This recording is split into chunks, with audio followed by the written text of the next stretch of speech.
He was the real-life model for Tom Swift, the boy inventor and adventurer who was the stuff of dreams for young Americans in the early 1900s. He raced motorcycles and is the only person in history to hold at the same time the world speed record on both land and in the air.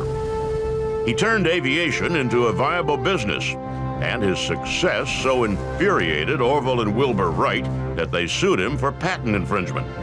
The suit barely slowed him down. By the time he'd retired, he'd manufactured more aircraft than anyone in the world. He is Glenn Curtiss, and he is a legend of Airpower.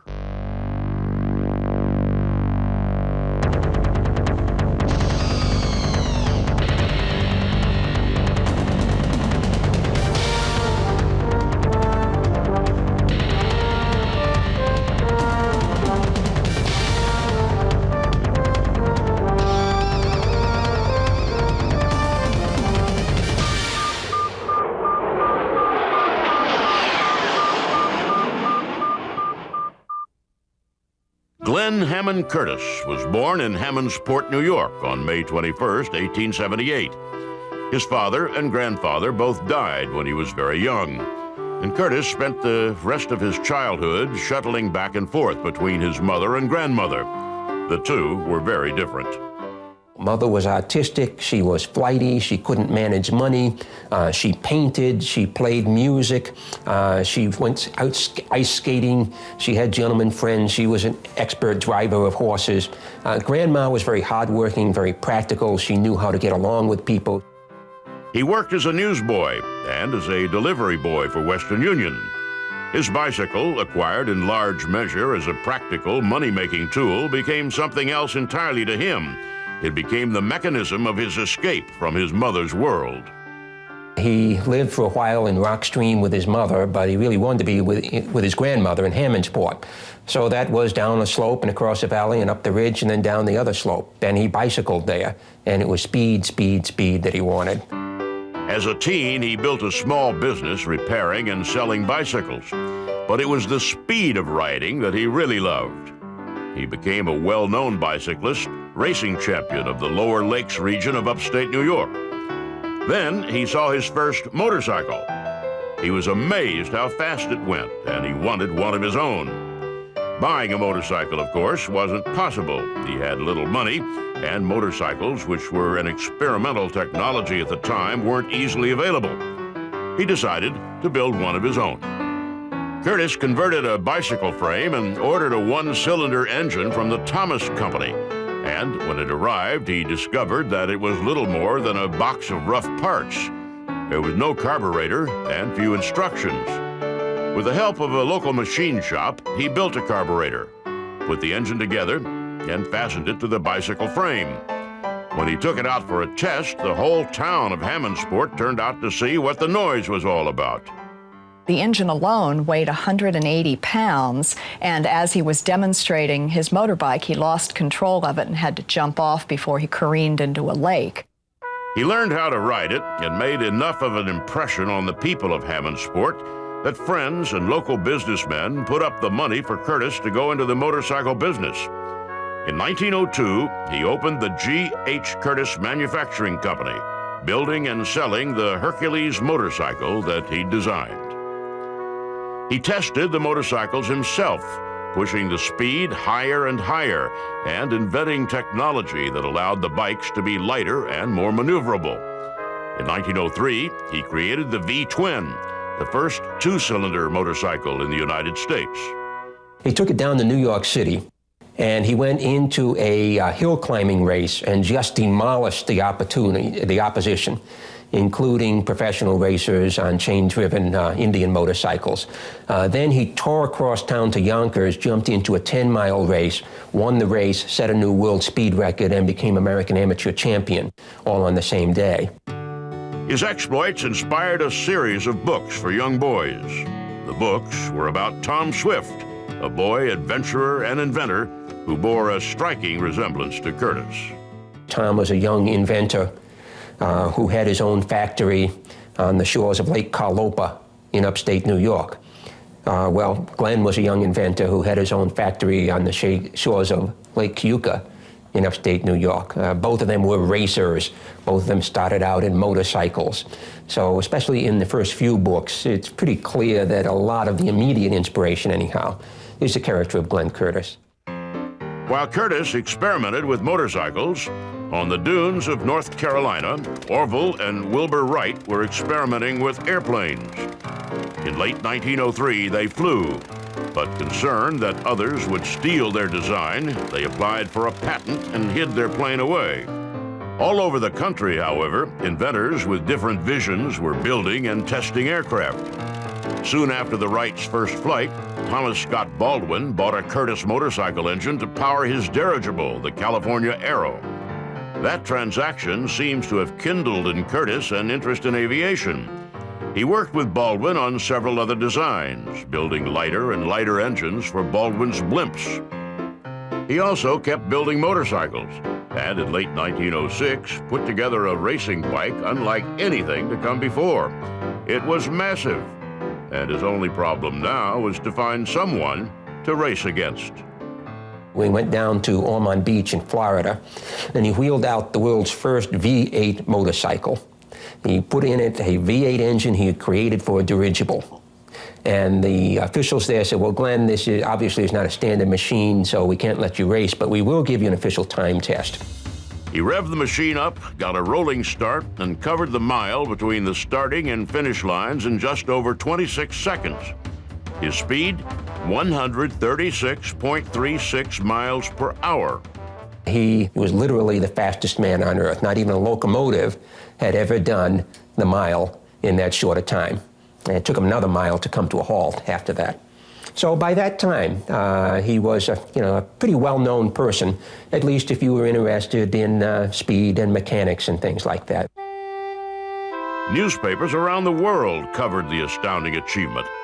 Glenn Curtiss, who'd fallen in love with speed while riding a bicycle to his grandmother's house, had gone faster than anyone had ever gone before.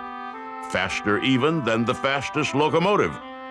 The only way he was going to go any faster was to do it in the air. 4 years after the Wright brothers first flew, the world of aviation was like a gold rush. Everyone wanted in, though no one knew for sure what the results were going to be. One of those suddenly interested in flying was Alexander Graham Bell, inventor of the telephone.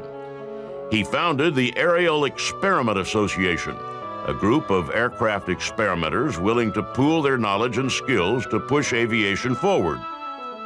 Bell bought one of Curtiss's aircraft engines for the AEA. He was so impressed by both the engine and Curtiss that he invited the motorcycle racer to join the organization. Curtiss's first impulse was to refuse Bell's offer, but after some thought, he delegated the running of his motorcycle factory to an associate and threw himself full-time into aviation. He signed on to the AEA as Director of Experimentation. While Curtiss was thrilled to be working with Bell, he quickly realized that the inventor's ideas about flight were highly impractical. Bell had spent much of his time developing a 60-foot tetrahedral kite. Curtiss, a successful businessman, saw no way that a kite would ever evolve into a viable product. He paid attention to a number of areas. First of all, the product itself. And secondly, to the marketing of the product. For instance, let's take the airplane. Now we've got an airplane. Who's going to buy an airplane? Well, we have to market it. Curtiss believed he could sell airplanes the same way he'd sold motorcycles, by setting records in them. If he made enough headlines, he felt, people would buy airplanes the same way they'd bought motorcycles, by asking for one just like Glenn Curtiss had. He threw himself into designing an airplane. Working with other members of the AEA, the innovations flowed fast and furious.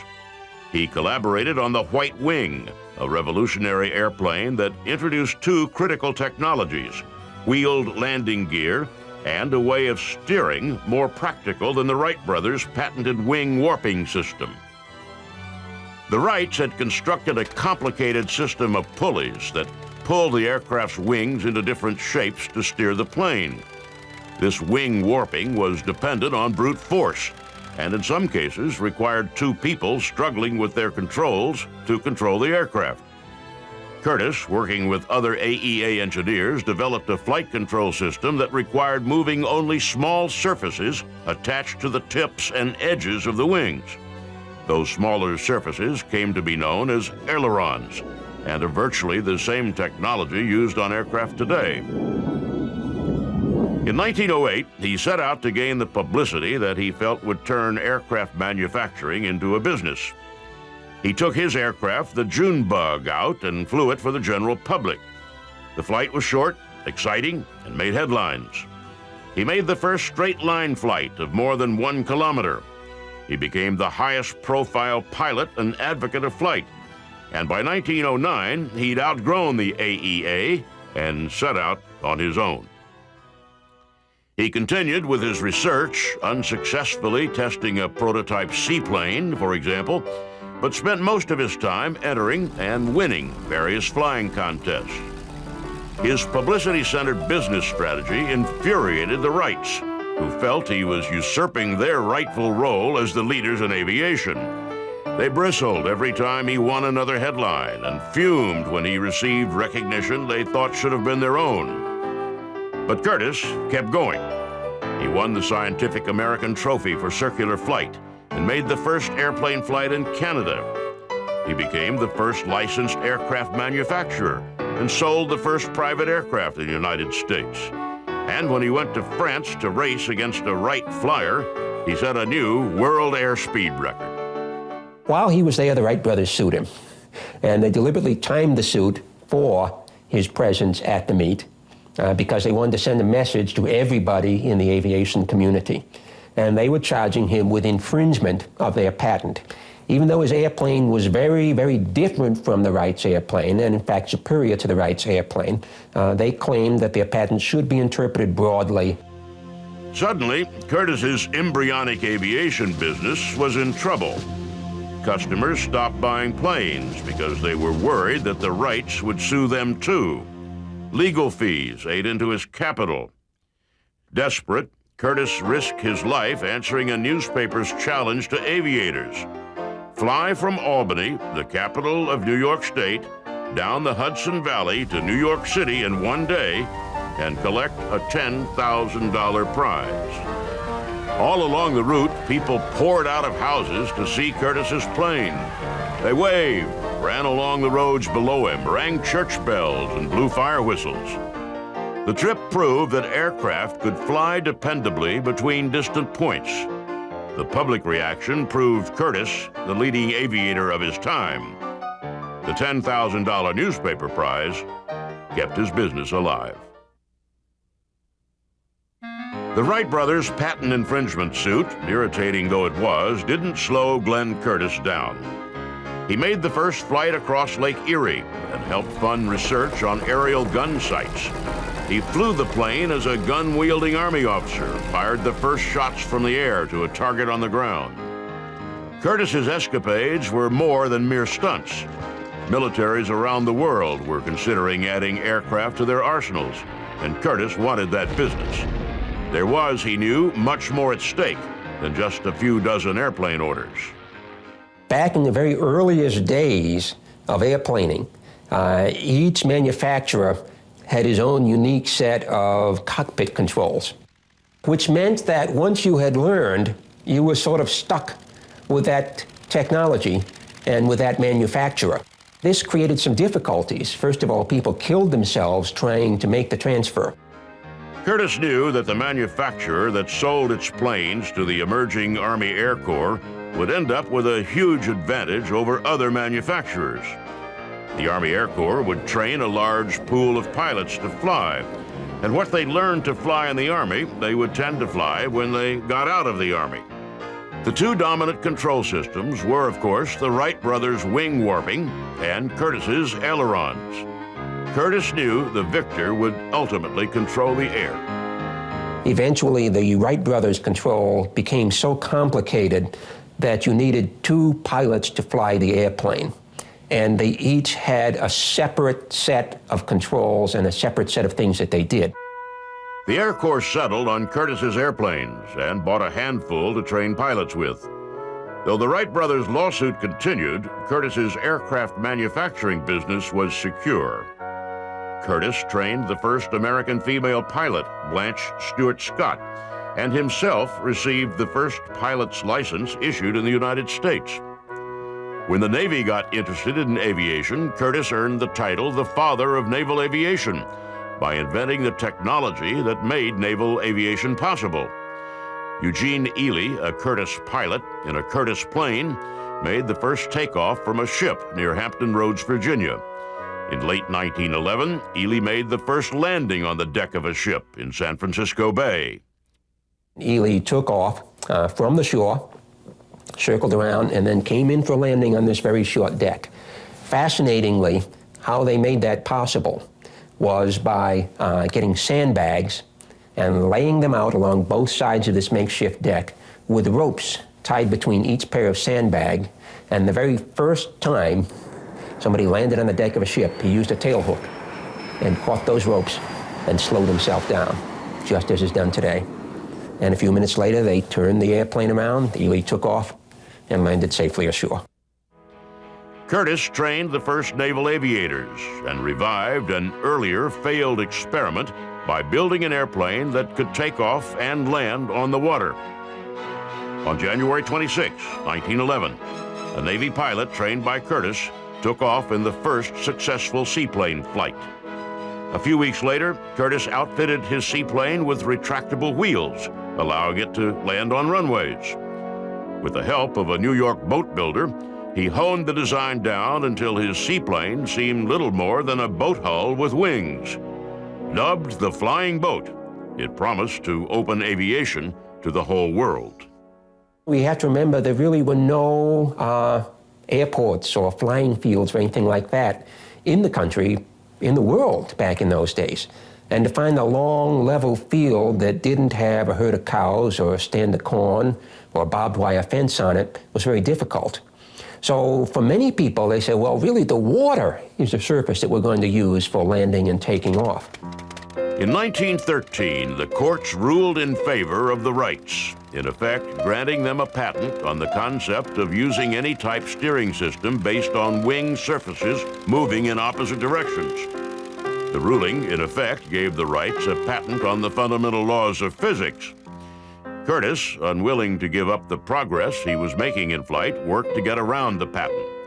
He also used every legal means he could to stall because he'd just put his company to work designing an inexpensive, easily manufactured biplane that he believed would do for aviation what Ford's Model T had done for the automobile. He hired a British airplane designer, D. Douglas Thomas, and put together a team to work on the plane. So one of the things about Curtiss is he was able to bring in people who had better education and better training than he did and put them to work and keep them to work, and they enjoyed it. They thought it was a great experience to be in. And more Curtiss's work became kind of getting the initial idea and then maybe making some sketches and turning it over to other people to refine. Curtiss's team worked on two competing designs, the Model N and the Model J. After several years of experiments, in 1914, Curtiss combined the best aspects of the two and introduced the JN-3, which was destined to be one of the most famous aircraft of all time, the Curtiss Jenny. Within a few months of the time the Jenny was introduced, World War I broke out in Europe. And suddenly the Europeans were in a position of having to train hundreds and then thousands of pilots. So the British placed an order with Curtiss for 250 airplanes.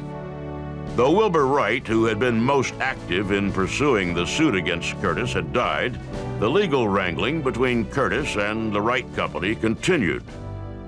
Really, the only thing that brought an end to the Curtiss and Wright rivalry was the advent of World War I. And at that point, the U.S. government stepped in and said, guys, we've got to build aircraft. We've all got to work together. We've got to share our ideas. We've got to share our innovations, at least for the duration of the war. Between 1914 and 1918, Curtiss produced more than 6,000 Jennies. A whole generation of pilots, including Charles Lindbergh and Amelia Earhart, learned to fly in Jennies. And after the war, the surplus aircraft became the favorite of barnstormers around the world. For many people, it was the first airplane they ever saw, the first airplane they ever rode in, the first airplane they ever piloted. When the war ended, it became clear that the battle with the Wrights had taken much from Glenn Curtiss. Those around him noticed that he seemed to have lost some of his zeal for innovation. He continued to improve his aircraft. In 1919, 3 of his newest model flying boats set out to cross the Atlantic. Only one made it, the first aircraft to cross an ocean, but the other 2 protected their crews and made it safely to port. But it was also becoming clear by then that Curtiss's mind was wandering from aviation, looking for new challenges. He moved to Florida and dabbled in inventions of local impact. He designed the first streamlined travel trailer, the precursor of hundreds of thousands of recreational vehicles to come.